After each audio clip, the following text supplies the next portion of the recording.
Hey, what's up? Welcome to Hype for Hoops, episode 2. We're just gonna get into it. The newest person is Stefan. He will be in the top left corner. Then we have Jason, and next to him, below Stefan, we have Dave, and below Jason, we have Graydon. All right. So our first topic of this week is who is the most underrated player in NBA history? And Stefan is going to start us off. So I'm not going to say this player is amazing, but he has a pretty decent statistics. He's a career 32% 3-point shooter as a center, which is good enough to be in the top 150 currently in the league. And he entered the league the first 4 seasons. He had a 3.74 or 37.4% shooting from the three, which was currently good enough to be the 18th big in the league, and would be a top 95 3-point shooter in the league. This player, Andrea Barnyani. Oh my god! So my argument for him being the most very underrated player is that most people thinks he is awful. So a career, 14 points per game player, 33% 3-point shooter, currently in the NBA would be pretty decent as a big man or maybe a big man off the bench, which would be underrated considering most people say he sucks. Anyone? Yeah, anybody have Jay? Do you want to kick us off? Yeah. You know what? Like my reaction to that would be like underrated. What are you talking about? Like that guy's trash. But you know what? I've said this before, and Spencer, I think I said this to you. Mm-hmm. This guy played in the wrong time.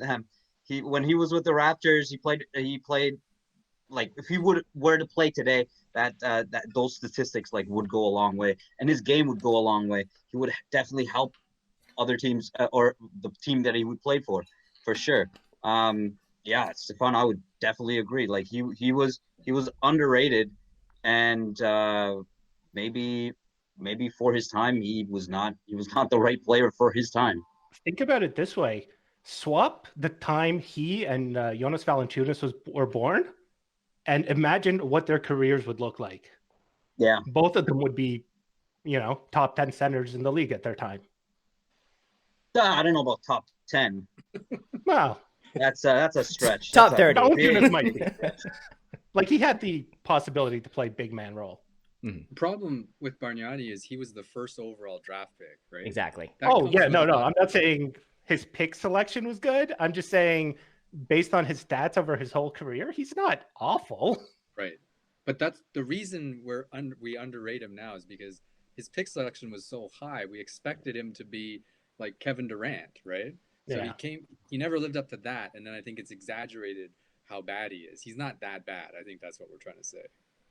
And he has some hilarious defensive positions where he'll just jump in the corner when somebody's going for a layup and he's nowhere near that person. And some hilarious Primo Pasta advertising. I was gonna say I hated those Primo Pasta commercials. I would say when we had him, I just couldn't stand the dude, to be honest. But he did play well eventually as the years went on. But man, just even that draft, I remember just selecting him first overall. I was kind of upset because I kind of wanted LaMarcus Aldridge or maybe even like a Rudy Gay. But I mean, yeah, I think Stephon, you hit it right on the head there. Andrea Barnyani and Jonas Valanciunas swap positions, and it could have crazy seasons. I mean, crazy careers, right? But I don't know. I don't know. I hated Andrea Barnyani, man. I gotta be honest with you, man. It doesn't help that the Raptors are like hot garbage during that period as well, right? Yeah, I mean, like that's like we have this view of him. He was on a bad team as well. But I think Stephon makes a great point. He played in the wrong era, and agreed. And as Jay, as yeah, Still got it, man. You wear it with pride. I wear this with pride, man. The first 3 years of his career with the Raptors was like he was promising. Like people were talking about him like he was going to be the next Dirk, right? Like that's what we all saw in him. But then other teams just figured out, just put a small guy on him and let him do his thing around the 3-point line, and that's it. They got small guys guarding him, and he was very easy for other teams to get their defensive strategy around him. He was not a focal point of an offense, and yeah, for a first number 1 pick, you have to be an offensively more talented guy than Barnyani. But first 3 years, the other issue with him was that he couldn't figure out how to play defense to save his life unless he was playing against a kind of European 3-point shooting big man. In which case, he'd be like, "Hey, I've done this before." You're the one arguing in favor of him being underrated, but now you're trashing his defense. No, I'm saying his defense is awful. I've always said his defense was awful. I was saying he's underrated based on the 3-point statistics. That's one reason I hate him. I'm like coaching basketball, and all my teams I coach have always been defensive minded, even me as a player. So I couldn't stand when he didn't play defense, man.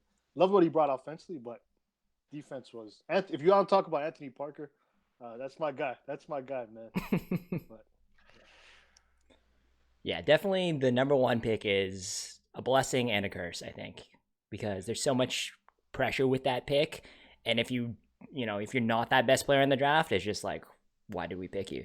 Like, I mean, Zion was number 1, and I mean, he's a good player, but is he going to live up to that number 1 pick? I don't know. So he's a freak of nature, though, the way like his body and all that stuff, right? So he might just need to grow into it. Yeah, for sure. Jay, so can you... for my pick for most underrated player, I got Jeff Hornacek, and the reason why I picked Jeff Hornacek is just everyone likes to talk about flashy players. Jeff Hornacek was a guy that was always in the background. He in the 90s when the Utah Jazz were such a powerhouse, he was the 3rd guy on that team, and what he brought to that team, a pure shooter, could just drill threes like it was nobody's business, and solid defensive player. I don't know why this guy doesn't get the respect that he does. I'll give you some more stats. For his 14 seasons, he shot an average of 50% from the field and 40% from 3-point line. And if you think about those statistics right there for a 14 season career, that's impressive. And he ranks among guards in NBA history 16th as a guard. His true shooting percentage is ranked 16th all time as a guard. So that's impressive right there. So when I look at Jeff Hornacek, he's just an efficient player. Always get lost with the talk about Stockton and Malone. Definitely underrated player. It's a good pick. I like Jeff Hornacek. I think the reason he's unappreciated is he doesn't look like a basketball player. He looks like your accountant, right? With that old school dad haircut. He can't jump to save his life, and that was in the era where like we were all cheering for guys who could hop and like dunk and all that. And this guy was playing basketball like it was 1950. Yeah. Right? He actually the high shorts, man. It was all about the high shorts with him. He wasn't even on the Jazz that long. He played for the Suns, I think, before the Jazz. So Stockton and Malone were there a lot longer than he was. So that might be part of the reason we associate Stockton and Malone together, but we don't throw this guy into it. But I think that's a good pick because it shows that you're going deep into basketball history to find these guys. Yeah, and plus my friend from Utah, he's a Mormon, and he used to live in my basement as a missionary. He was actually giving me some flack for not talking about some more Utah history. So shout out to my friend Adam in Utah. Just some interesting facts about Jeff Hornacek. His nicknames are Horny, Scarecrow, and the Paperboy. Horny. Okay. All right. I did not know that. That's the Horny Paperboy. Got it. If you look at his game, like you're talking about Bargnani and how if you moved into a different era, Hornacek too, like as a pure shooter, like his numbers for that era of 3-point shooting are amazing, right? So you got to think that if you're good enough, you can define your era in some ways, right? Like the top players could play at any time, right? And this guy is just like an old school basketball player. He probably could play in any era. Yeah, and his IQ, his basketball IQ was just off the charts. He knew where the ball had to be, and he just drilled threes and was just so efficient. Free throws, field goals, low turnovers, just really efficient player. Oh yeah, as a basketball coach, man, like you love watching guys like Jeff Hornacek, man, and I mean, just like what you guys were talking about, just brings everything. The glue guy, just a glue guy, and his shooting percentage is just off the charts. And Dave mentioned play at any era, like 100%. You put him on a team right now with like a big two, and you got floor spacing, man. You got a guy as tough as nails, who's gonna play the game right. So just like you guys said, Stockton Malone, they get all the hype, right? So, Dave, who did you pick? Sorry, no, go ahead, go first. Last thing about Jeff Hornacek, in the 97, 98, those two finals, he and Brian Russell are sharing time guarding Jordan. Like he's like 6 inches shorter than Jordan or something, and he's hanging in there with him. That is crazy. Like we don't think of him as a defensive guy necessarily, but some of these assignments that he has to carry out are pretty impressive for a guy of his physique. Yeah, Dave, who did you pick for your most underrated player in NBA history? Okay. I'm gonna name a guy. I'm gonna name you some of his stats, and you guys tell me who I have in mind.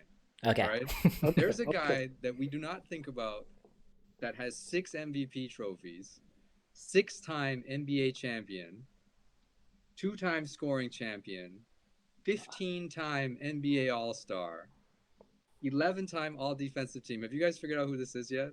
Rookie of the Year, 1 time, obviously, and played for 20 seasons. 20 seasons. Played for 20 seasons. Career average 24 points per game, and we never mention this dude when we talk about who's the best player of all time. Is it Karl Malone? It is not Karl Malone. Dude, 6 NBA championships. Karl Malone has 0. Oh, whoa. Yeah. yeah. How could I miss that? He averages 23 points. The exact points average is 24.6 over a 20-year career.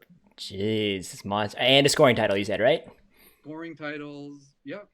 And defensive player, like all defense teams. And 11-time defensive player? 11-time all defensive team. Oof. It's not Scotty, is it? This is basketball history that we forget. Oh. Kareem Abdul-Jabbar, right? Oh. Yeah. You look at these numbers. These numbers are crazy. These numbers are better than Jordan's numbers. Nobody mentions them anymore, right? When we talk about GOAT, we talk about Jordan, we talk about LeBron, we talk a little bit about Bill Russell because he's got all these rings, and everyone forgets Kareem at this point, right? We talk about Shaq more than we talk about Kareem. His stats and the longevity and the stuff he could do on the court are unparalleled. But I think he came along right at an era where, a lot of the younger fans miss seeing him, right? Or we, like for me even, I think I'm the oldest guy here, but I only saw the very, very tail end of his career, right? But I feel like because of this, he is underappreciated by the modern basketball fan. I just had to bring him back for a few minutes tonight. Oh, no argument there, man. Kareem Abdul-Jabbar, man. Like, and you, like you said, man, like it's always Jordan, Kobe, LeBron, Magic even. This guy doesn't. I mean, even Bill Russell. I mean, everyone forgets about that sky hook, man.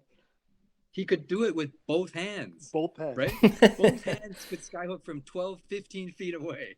Oh yeah, one of the most unstoppable shots in basketball. Left sky hook, like left hook shot. No one ever expects it, and totally. He just no argument here. I mean, he's just I would question if in my mind, like he would never be underrated. I appreciated everything that he did for the game, and he was an absolute force to be reckoned with when he played, for sure.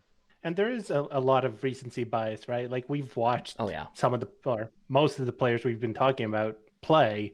We didn't really watch him, so it's kind of hard to appreciate what he was for the time he was there for, right? That's what I'm here for. Bring back the old school. Yeah, Dave is going to bring as many like 80s references as he can just to like... Awesome. Back in my day.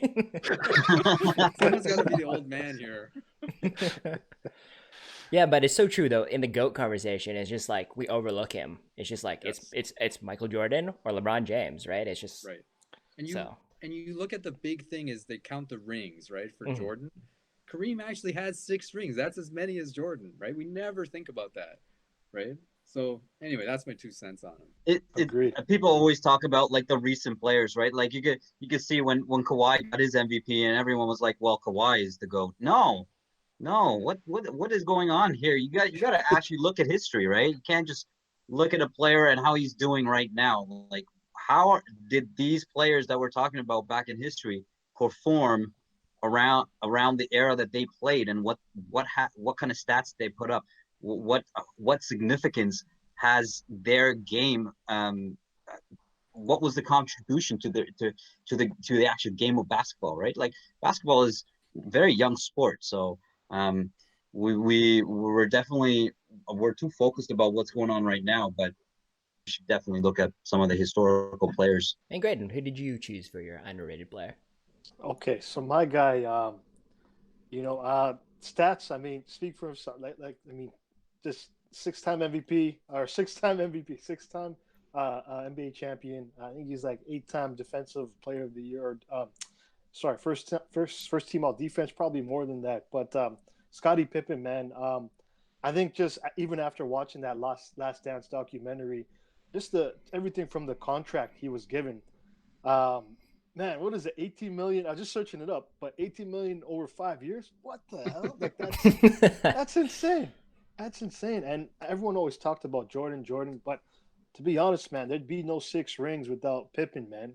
And vice versa. Pippen couldn't do it himself when Jordan retired for a year and a half either, right? But man, just if you talk about defense, like one of my favorite defensive players of all time, like Scottie Pippen, man, just his length, like 6'7", 6'8", maybe even taller, who knows? But man, his arms are definitely 7-foot wingspan, like easily. But I mean, even when Jordan left, man, he put that team on his back and and carried them, man. He really carried them. But just he did everything. Man. Rebounded the ball, passing, scoring. He'll guard the other team's best defensive player. Man, like definitely Scottie Pippen as my most underrated. Yeah, that would have been my number 1 pick for most underrated player, but for sure, there's no, I can't argue with that. I think a lot of people most people would agree with you. They're most underrated player in NBA history. Yeah, I was gonna pick him, but you had him on the list already. Yeah. The thing that bugs me is that people love Jordan too much, right? They're so obsessed with Jordan that they forget that he had teammates, right? And one of them happens to be one of the best players to ever play. And then the thing about Pippen is he didn't score huge on those teams, right? So he didn't get the credit for the offense. So that's the only thing that hurts him. I would argue that he's not underrated. He is arguably one of the top 20, 30 best players of all time and regarded as such. And he was the second best player on his team. I would think that would be a fair place to put him. We'd have to take out the list and see where he is exactly. But I think most people forget about him when they're talking about Jordan. I think that's the problem, right? Like they just light up Jordan's name so bright. Especially like casual like basketball fans, just Jordan. Like, but this guy Pippen, man, like I kind of agree with like he is like underrated, but he isn't at the same time, like because we know the game, man. But like a regular basketball fan, like you talk about the Chicago Bulls, for them it's just Jordan. But for me, like personally, it's always Jordan Pippen. Always Jordan Pippen. Whenever I hear Jordan, like I always think about Pippen, like automatically, Well, still, yeah, of course, he couldn't have done it with all his teammates, right? Like, I still think very highly of Kukoc. Yeah, Kukoc too. Rodman, we're talking about Rodman too. Yeah, so it's just like there was a lot of really good players on that team. It's not just Jordan. It's just Jordan was the, leader. Yeah, he's just the one who you remember in the history books because he's the biggest name, right? So, but that contract, man, 18 mil. Oh, that's a slap in the face, man. What the shit? Yeah. He made more money. He made more money than Jordan did in contract wise, right? Like after he left, he signed what for the Rockets, and it was an insane contract. And that contract Portland, right there. Trailblazers, right? Yeah, Trailblazers. No, he played with the Rockets too. Okay. Yeah, but that was at one season. that was the last one. Yeah, right? towards the end, I guess. Yeah. So, but yeah, his contract that to re-sign with the Bulls, and then the contract after that was actually worth more than Michael Jordan's contract with the Bulls, his entire contract. So because in the mid '90s, Pippen actually, yeah, I get with the salary cap and everything changing, I guess, yeah, because he played into his early 2000s, right? Right. Well, you're forgetting that Jordan played for the Wizards, right? I think everyone's forgetting that Jordan played for the Wizards. Yeah, but again, if you took all of Jordan's contract and you compare it with Pippen's contract, Pippen's contract is actually he actually made more money than Jordan did over his career in just contracts. Yeah. I just like to go over. Yeah, he had a one-stop year in Houston, 98, 99. He's paid $11 million, so it's basically like close to an $8 million increase from his Bulls contract, and then the rest is Portland in 2 years in the Bulls, and he made 14, 13, 18, 19, and then his last 2 years were like around $5 million. All right. So, Jay, can you let us... So our next topic is going to be dynamic duos in the NBA. So, Jay, can you just let us know who you chose? All right. So, following my Utah theme for today, I'm picking Stockton. I'm picking Stockton and Malone. These two, when we talk about dynamic duels, a 1-2 punch, these two were number one for me. When you look at their combined wins, they in the regular season they had 900 combined wins when they played together. And Stockton has led the league in assists 9 consecutive seasons, and once averaging 15 assists for a season. So those are huge numbers, and he couldn't have done it without having Karl Malone as a power forward and to run the pick and roll, and like these two guys scoring, dishing it out. They're right there at the top, I would say, with in terms of being a 1-2 punch. And when you look at history,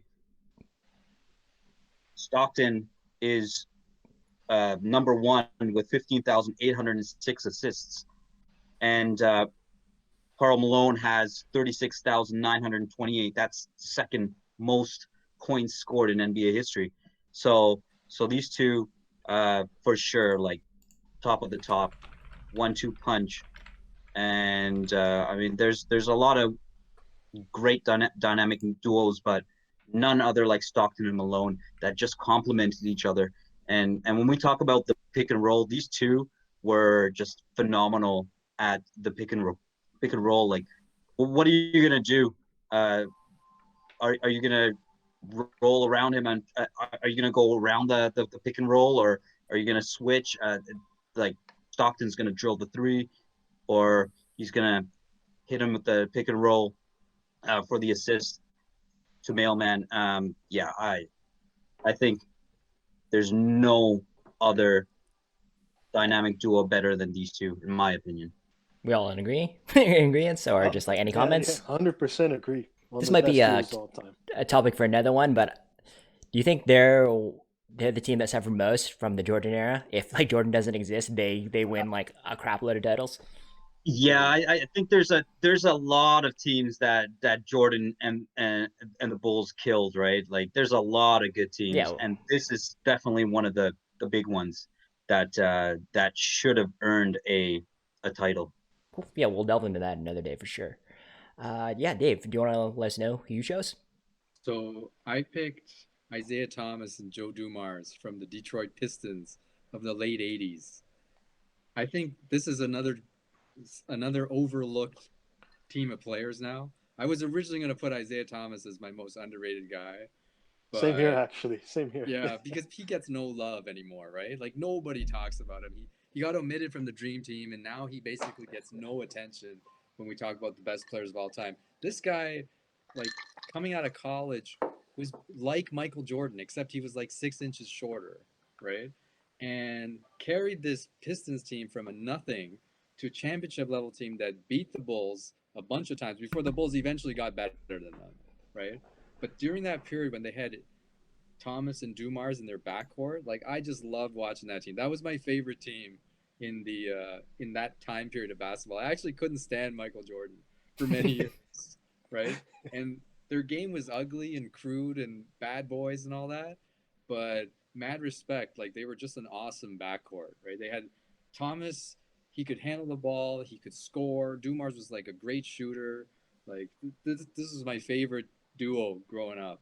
So I got to put him on this list. Oh yeah, that was one hell of a team, man. Just tough as nails, man. Like defensive minded guys. Like, oh man, just it'd be a nightmare watching those. I'd love to see those two guys compete, like during this NBA, like during with these guys these days. But these days, there's no defense at all. No defense. The teams are scoring 150 points a game.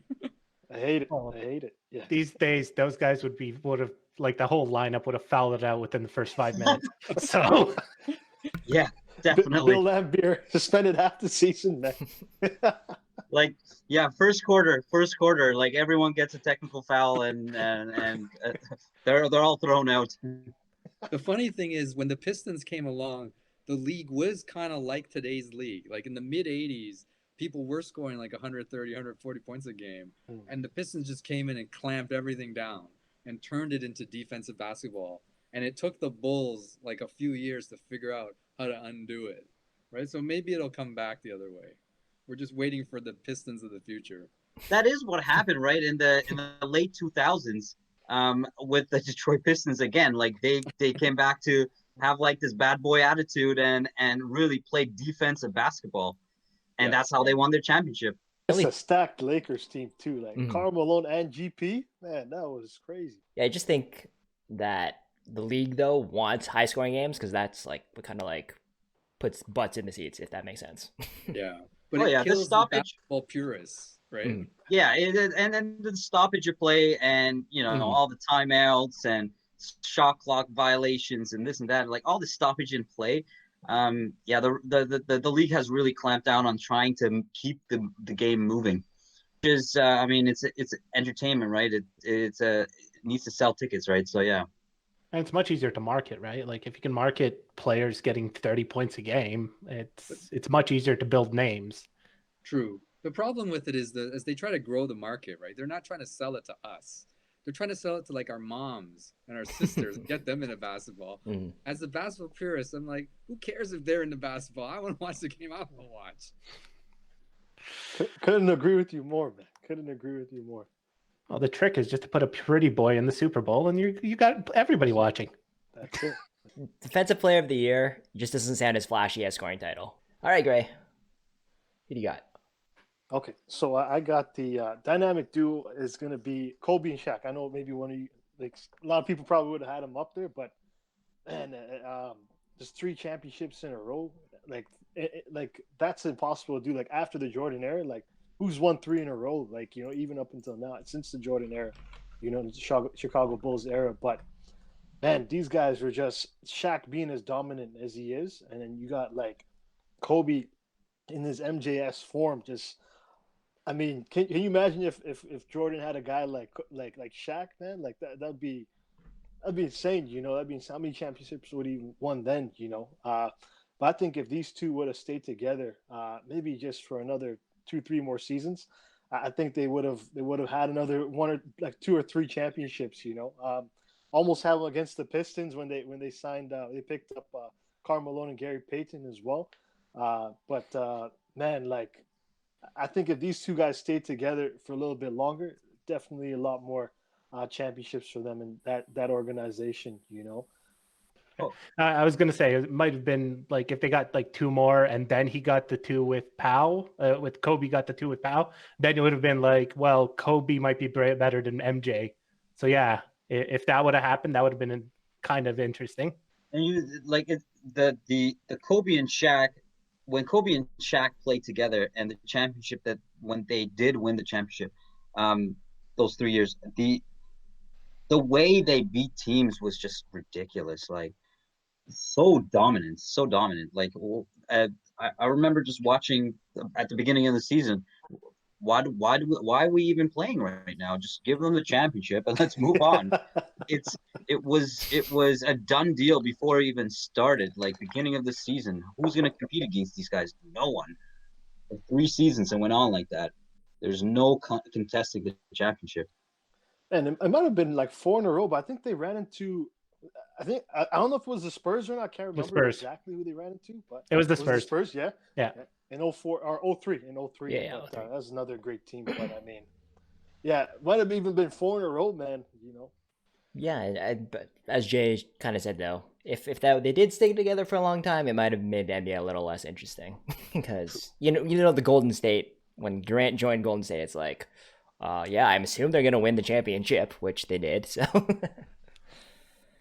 And I think just the really interesting thing, just in regards to Shaq, and I've just heard this argument a lot, just in the sense, despite how dominant he was, he needed an equally dominant wing player, both in Kobe Bryant and Dwayne Wade, to win his championships, which is really interesting considering, he's up there as like the unstoppable force. Well, it's because he had that massive downside where you could just hack him and he wouldn't score anything. And if he didn't have a wing player to also get points, they'd get more people on him in the paint, and he'd be less dominant. Got to keep him honest. It's just hard for a big man to win by himself. Yes. Like the only one I can think of is Hakeem, right? And you could kind of argue that was while Jordan was away from basketball. Yes, I would definitely argue that. That's the one guy. Yeah, and then even then he had like Drexler and Kenny Smith and those guys too on the wings. The second time he had Drexler, the first year he didn't have him. He just had Ori. Yeah, that's right. Right. So who's that other? There's another wing player he played. I can't remember exactly, but it's not coming to me. I'll find out. Kenny the Jet Smith. Sam Cassell. Oh shit, Sam Cassell. Yeah, but like I think a perfect example of that in today's game is Giannis, 2-time MVP. I don't think he's winning the championship with his current roster. Like, let's be honest, right? Like, if he gets a wing player close to his caliber, yeah, maybe we can get talking then. But as dominant as he is, I don't think it's happening unless he gets, not to say he has a bad team around him, rather, does he have that like all-star plus player on his team? I don't know about that. All right, Sevon, who do you got? I got the Twin Towers. Of course, I'm talking about Jermaine O'Neal and Chris Bosh. No, David Robinson and. That's what I thought when I read it on the paper. I said, "God damn it, son of a bitch." So this one, I'm gonna say, is a 2-part thing. It was very good because the two of them were very dominant, and it's also very good because David Robinson taught Tim Duncan how to play properly and how to do all that stuff, which I don't think Tim Duncan would have been the same player without David Robinson, and I don't think the franchise would have been as good for as long without that presence influencing the way it developed. Graydon, I know you're a big Spurs fan. Can I? What's your thoughts, man? Oh, 100% agree. 100% agree. Just watching, playing with someone for one full season, entire season, just watching them work, how they approach the game, how they, just the little things, all that matter. Just watching them from the sidelines and playing side by side with them. Even 1 year will just do that much of a difference, and you can see it pay its dividend when with Duncan years later. But 100%, the Twin Towers. We're just talking about big men who can just get it done on their own, and that was one of them. The only thing I'll say is that by the time they played together, Robinson was really on the downside of his career. Like all his big statistical seasons come like in the mid 90s before Duncan arrives. And I think for that first championship, he was still okay. But I think he hung around a couple more years after that. His numbers were pretty low towards the end. So the amount of time they were together was much shorter than in terms of like productivity than some of these other pairs. Well, 2 championships in 5 years, it's hard to argue with, right? Especially when you're going against the Kobe, Shaq, Lakers every year. The second title, though, Robinson is really just like he's just a vet big man at that point. Yeah, but that one was more Parker, Duncan. Yeah, and if I had a choice for underrated player too, I would have maybe mentioned Tim Duncan. I don't think his game gets enough recognition. Fundamentals is never fun. It's not exciting. It's not flashy. He should probably be right up there with Kareem. Like he's in the top sure. 10 guys of all time, but we don't. Yeah. I completely agree, but I think he's just overlooked because he's just like such a low key player, and he's just like he just did his job and he won. Did his job, walked away with 5 rings. Exactly. So our next topic is an NBA player who got injured. Who just like what if they didn't get injured? Dave, who did you choose? I don't know if you guys know the guy I'm going to be talking about. So do you guys know who Bobby Hurley is? Does not ring a bell. I've heard the name. So history lesson, boys. So Duke basketball team, 91, 92, 2-time national champions. He was the point guard of Coach K's first national championship team in 91 when they upset UNLV. He was the point guard and the most outstanding player at the Final Four in 92 when they won the championship. He was like this 5'11" squirt white guy point guard who grew up on the streets of New Jersey. And that was when I started watching basketball for real, was watching this dude play. And he's punking off these like much faster, much more athletic looking guys. He ends up in 93, he finishes his career as the NCAA all-time leading assist maker, right? Gets drafted by the Sacramento Kings, and I was hyped up for this. Like, I mean, he's one of these guys who it could have gone either way. He could have become a John Stockton, or maybe not, right? Because he's so small, right? So it's hard to know exactly how he'll project. But halfway through his rookie season, he's driving home from one of the games, and he gets T-boned at an intersection. Like, there's another car coming, doesn't have its lights on, and puts him into critical care. He almost dies, basically. Has to go through like a year or two of rehab. Eventually makes it back to the NBA, but he can't really play anymore. I think if you look at his numbers, his career averages are like 2 or 3 points a game. He hangs on for a few years. Now he's a coach at Arizona State. But this dude, I spent so many afternoons watching this guy when he was in college and loving his game and loving how he would always if they needed a 3-pointer, they're down by 3 with like 30 seconds left. Everyone in the building knows he's going to shoot it, and he makes it, right? This was his textbook kind of thing in college. To me, it was just a sad thing that he never got the chance in the NBA to really show what he could do. Yeah, no, I really appreciate the reference, Dave, that you picked somebody that is a little less known and, went with it. So I think we can count on you to bring the old school and more obscure references. Awesome. And we can probably count on Stefan to bring an obscure reference just because. Graydon, who did you choose for this one? Okay, so I picked Brandon Roy. Also he's actually one of the guys I wanted to you talk about the Andrea Barnyani draft class in 06. That was my number one pick, man. Brandon, one of my number one picks, Brandon Roy for the Raptors. But man, just talk about if he's in that mold with like the next shooting guard. He was supposed to be the next shooting guard, the next Kobe, the next Jordan, like that level. Maybe not that level, but that potential to get there. But man, I just remember watching this guy play, and he was just so smooth, man. Like he was in that like stat mold at the 25 or the 35-5 or 36-6. Throwing the 2 steals in there and pretty good shooting percentages. But man, just the knees, man, the injuries, the degenerative knee disorder, whatever it was he had. But man, it was just sad. It was just sad because he was one of my favorite players to watch. Just smooth, super smooth with the ball. Yeah, he's definitely like one of those big players that, especially in that draft class, where it's like, oh yeah, this guy's pretty sweet. Oh yeah. Stefan, who did you choose for this one? I chose Grant Hill. So in his first 6 seasons in the league, he averaged 21.5 points a game, and he played virtually every game of the year. And then he moved to Orlando, and things went to shit pretty quickly. Ended up with 4 games the first season, 14 games the season after that, 29 that didn't play. to the point where at the age of 36 was the only time he he played all 82 games.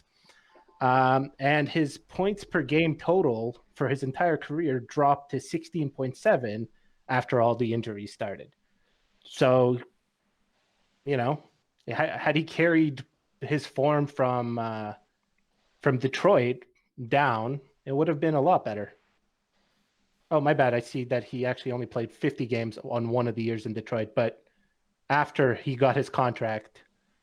And another fun statistic, after he got his contract in Orlando, for games played, he basically made $1 million a game. So do you guys know the story of how he got injured? No. I remember we were talking about the last time, but he was playing for the Pistons that last year, and he had a bum ankle, but they were in the playoffs, and he decided to gut it out and play on the bad ankle, right? God. And messed it up more, and then goes into free agency, but needs to get like these pins put in his foot and stuff. So he sacrificed his career for the sake of that one playoff run, and it killed him, basically. It was brutal. He played with Bobby Hurley in college at Duke, so this guy I know very well. He before the injury, he's basically like got Scottie Pippen skills, like crazy, vertical leap, unbelievable game. The only knock on him was he didn't have like the true killer mentality of Jordan, but he was such a pretty player, and it was a real shame that he got hurt. Yeah, just an all-around amazing player. Yeah, absolutely. Good choice, Stefan. I assumed you would have chosen him. That's what I was thinking. Because I know Dave's a big Grant Hill. Yeah, I probably would have chosen him. All right, Jay, finish off this subject. So the player that I got here is Yao Ming. He was an absolute nightmare standing at 7 feet 6 inches tall. So when he played, he was dominant. And he only played about 3 full healthy seasons, 4 if you really look at it. But 3 82 game seasons. He missed a combined 250 games in his final 6 years in the league. That's a lot of games. And would it not have been for his injuries, his career statistics of 20 points, 10 rebounds, 2 blocks a game would have done him miles in terms of like going for some record books and being in the mention with the names like Shaq and Olajuwon. So I think his injury cut his career short, but not only that, he was just a massive dude, like no player we have ever seen. And he could have done some serious damage in terms of like history books and stats. I think there's only one player taller than him that ever played in the NBA, and that was like Giorgio Muricano, Romanian player who is not skilled, unable to run up and down the court, but he was 7'6", so put him under the basket, hope for the best. How about Manu Bol? Manu Bol is 7'6" too, right? Yeah. Oh yeah. How about Taco Fall? Is he 7'7"? Taco Fall? I think he might be the new. He's pretty damn close, man. It's gotta be. He's up there too, man. He's up there too.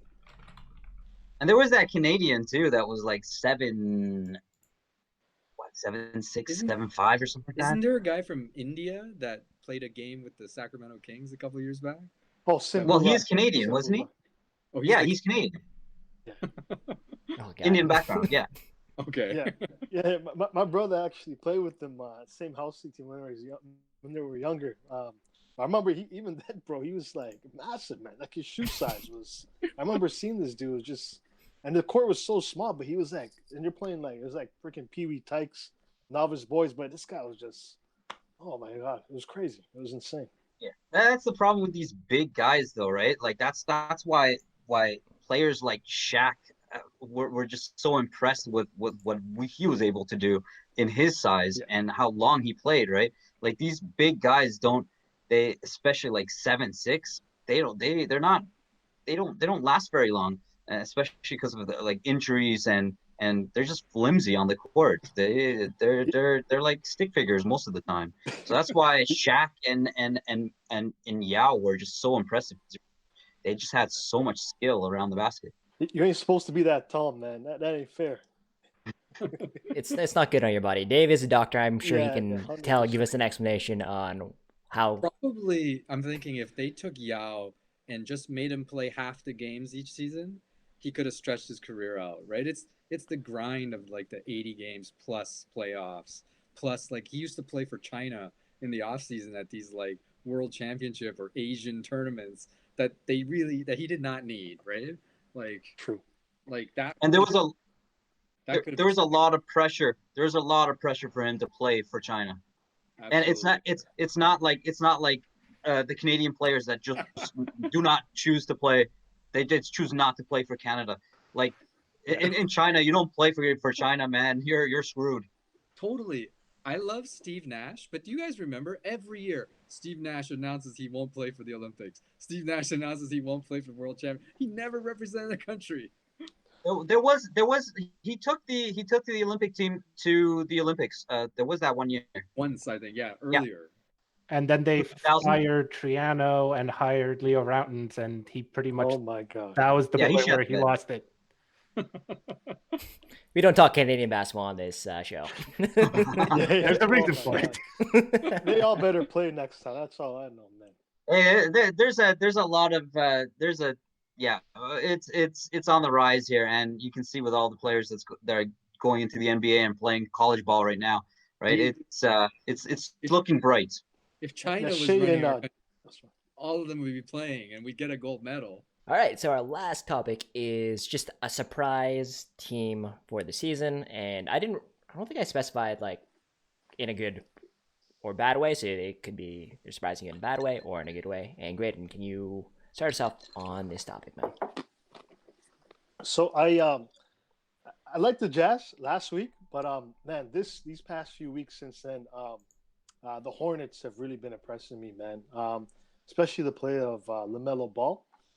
I was one of the guys who's kind of doubting him a little bit, but then he shot up to 6'8", from like 6'2", 6'3", and I'm like, okay, shoot, now maybe he's intriguing, man. You know, he's intriguing, and he's come to ball this season, man. Like as a rookie, man, like he's got size and intangibles of like, man, it's crazy. He's like a big Jason Kidd with a good shot, like with a jumper, and I don't know, it's just he's really smooth, and they got like a lot of grinded out guys like Terry Rozier is one of them, even Devontae Grant, PJ Washington, Miles Bridges, or I can't remember his full name, but well, I'm missing someone else. But those guys just, yeah. These guys are just they're tough, man. They're tough as nails, and when they played the Raptors, really showed. So they're kind of my surprise team I'd pick. Yo, Gordon Hayward there, right? Yeah, that's right. Gordon Hayward. There you go. Yeah, I think the only thing for me with the LaMelo Ball is just like his dad's an idiot. Like that, like that shit with like his like all the Ball brothers is just like, shut up and let your book in. Like you think you're like the center of attention and stuff. So like that's what I have against LaMelo Ball, but like, you know, you can't help that your father's a dick. So yeah. And I think all the kids are trying to distance themselves from the father now, which is definitely a good thing for the game of basketball. For sure. It was good. It was good to start. Like I didn't like the guy, but what he did was kind of smart because it got them kind of some publicity and everything. But now I think he's done it. He's like super quiet now and step back. Like Jishan was saying, definitely distance themselves from him. You know, so yeah, this man, if you guys are not aware, he once said he could beat Michael Jordan 1-on-1, who is the owner of the Hornets. So it's like your dad thinks you can beat your boss, who is like the greatest basketball player ever, in a 1-on-1 game, and your dad looks like he doesn't play sports. He made them a lot of money though, so he did some credit. Like he made them a lot of money. He made them a big name. Which, I mean, and all three are in the NBA. I feel like the middle guy is like... The middle guy did not make it, I don't think. He's on like a G League team, I think, though, right now. Yeah. Trout with the Pistons, I think it was? Yeah, it's something random, but yeah, the middle one with the whole like stealing in China thing. Well, we won't get into that. All right, Stefan, who do you got? Just for a historical standpoint, I chose the Knicks because I'm always surprised when they're, not in the basement. Okay, that's completely fair. So, what's with them getting D Rose? Like Thibodeau has to rebuild the old Chicago Bulls again, kind of thing. Yeah, I found that what did the Knicks even give up to get Rose? I should look that up. Dennis Smith Jr. and Oh, okay. I want to say some draft picks, some second rounders, maybe a first rounder. Yeah, I definitely think, as Stefan said, it's just the Knicks have been. I can't even like remember the last. Well, I guess they were like good in the early 2000s, like Latrell Sprewell, Allen Houston, like going up against the Raptors. That to me, that's when I remember the New York Knicks being like, oh man, New York Knicks. But in like recent history, it's like, what, they had Stephon Marbury and they were bad. They had like Melo. Oh yeah, Melo. Yeah, Melo, and they were bad. Then they had Porzingis. Then they even had Bargnani. So it's just like, what's going on in this city? Jeremy Lin. Exactly. Yeah, they had that flash in the plan with Jeremy and Lin. So, The one time they were good. Yeah. But the Sprewell years, man, I remember one of my first pair of and ones were the Sprewells. So.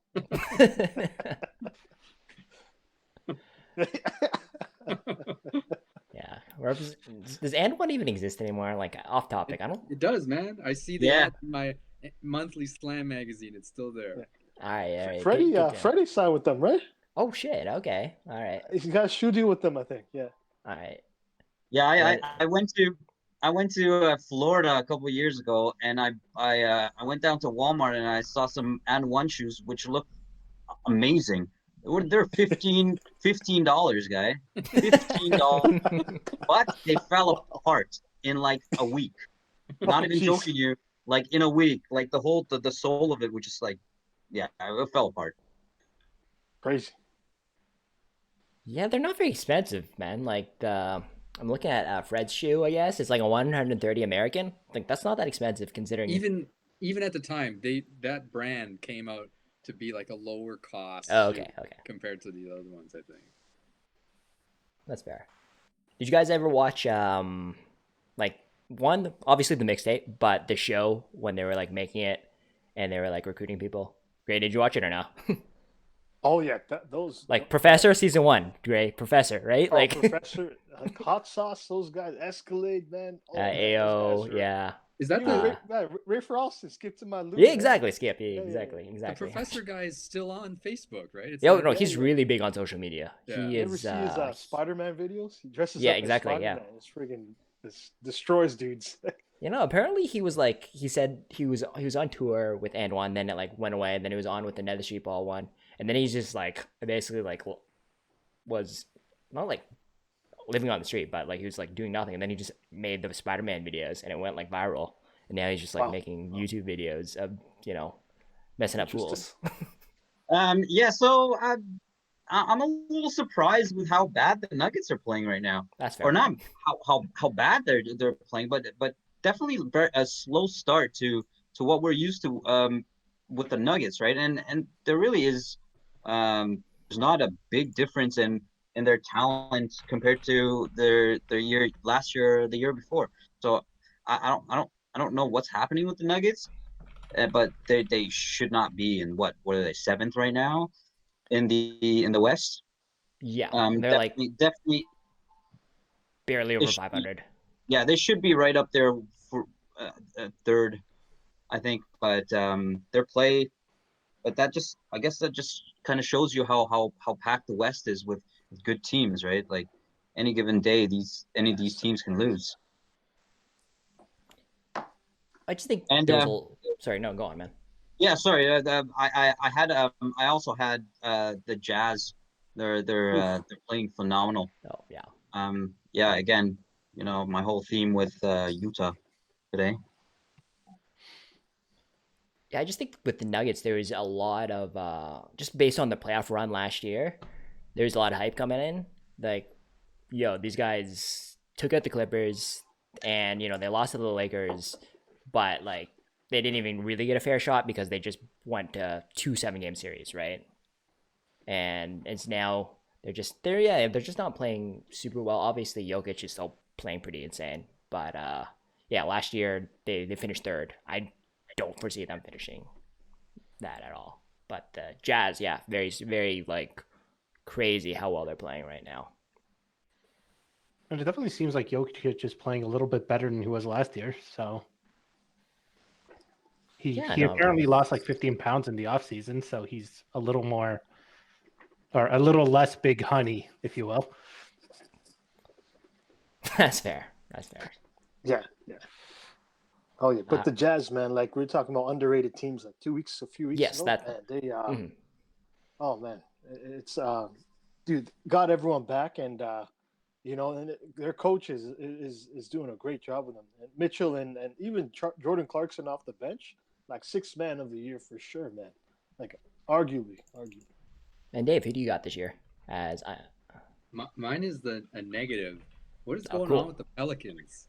Like, like this team was supposed to be getting ready to make a run, right? Like Zion, I've been watching all those clips on YouTube for years, right? Oh my God! Yeah. What is going on with this team? I don't know, man.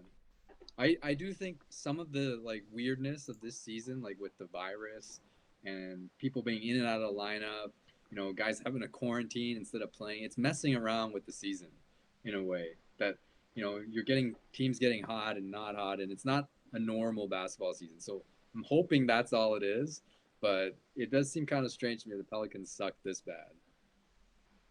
Well, it also doesn't help this year that there's no real hometown advantage, right? Yeah, like no crowd. Players would come to Toronto, they'd go out to nightclubs, and they wouldn't be ready for the Sunday morning games. Well, Tampa Bay doesn't have nightclubs, and Toronto doesn't have a home crowd. So that's a good way of putting it. Oh, that home crowd does make a difference, man. I remember in high school just playing in front of, home crowd, in front of the ladies, man, the girls. Oh man, you played extra. You made sure you came to play that day, man. Anything interesting you guys see recently, NBA wise or basketball wise? Any memorable games as of late? Oh, there's been a few like those game winners, man. I think like the one recently, I think last night, Portland Trailblazers against Lillard hit a stupid one again. Damian Lillard, your boy Lillard, man. He's hit some big shots this year, man. Yeah, I got to send you guys a video. It's something like his shooting percentage from like 30 feet and beyond is like 41%. Jesus Christ. It's like the next he's hit, I think it was like last year, he hit 55 30 footers or something or beyond, and like the next closest guy is like Trae Young with like 26. It's like 50 freaking 5. He's just it's really interesting. I'll send you the video, but it just talks about those, man. Yeah, exactly. It's crazy how like the whole floor is being stretched out more and more and more. Like the offense is just, there's so much spacing now with everyone's shooting so far off the 3-point line. And that brings me to a question. Do you guys think that there should be a 4-point line now that the offense is so stretched out and people are shooting for score? What they should do is get rid of the 3-point shot. I hate the 3-point shot. Damn it, Dave. Like they should play in the post. If they get rid of the 3-point shot, then there's not that much incentive to go into the corner and stuff anymore. Then it's a big man's game, Dave. It's just like, it's just going to be in the post. It's just like, pass it in, pass it in, pass it in. That's what basketball is. It's a big man's game. Yeah. Hey, I'm a post guy. I wouldn't mind that at all, man. I wouldn't mind that at all. Oh, I love the big big threes, man. That makes the game so much fun to watch, man. It definitely makes it more like the comeback mechanic way more interesting, because you just hit 2 or 3 you're down 10, you hit two threes in a row. It's like, oh, you're really close, Mm-hmm. So it's a basket and a half. That's what it is. Exactly. I think one day they might add in that 4-pointer. I think they did for All-Star, one of the All-Star games, right? There was that spot that was like 4 or 5 points. Can't remember that, but last year, I think the Kobe All-Star game, I think they had that. Yeah, I don't know. Yeah, they're messing with the rules, man. I can't handle that kind of thing. Well, maybe they should put a CFL in and give everybody a point for a missed shot. The G League has these different rules, right? Instead of shooting 2 foul shots on a foul, you just take 1 shot. If you get it in, you get 2 points. right? So Ooh. little things like that. They're always trying that out in the G League. Interesting. Well, in college ball is like that too, isn't it? 1-on-1. Well, 1-on-1 is the original way basketball was played. Like in the 50s, every foul was a 1-on-1. They didn't have 2-shot fouls. And then they started to make it so you had to get the first one to get a second opportunity. It was only later that they added, like, after the bonus, then you get 2 shots automatically and all that stuff. Oh God, could you imagine if it was 1-on-1 and Shaq was on the free throw line? It's like you just don't get to shoot free throws anymore. It's just you're not scoring at all. I could see how or why they would have gotten rid of that. Well, it probably made more sense because they didn't have 3-pointers, right? So it is another way to make the big man a little less dominant. For sure. They're making the game not a big man game.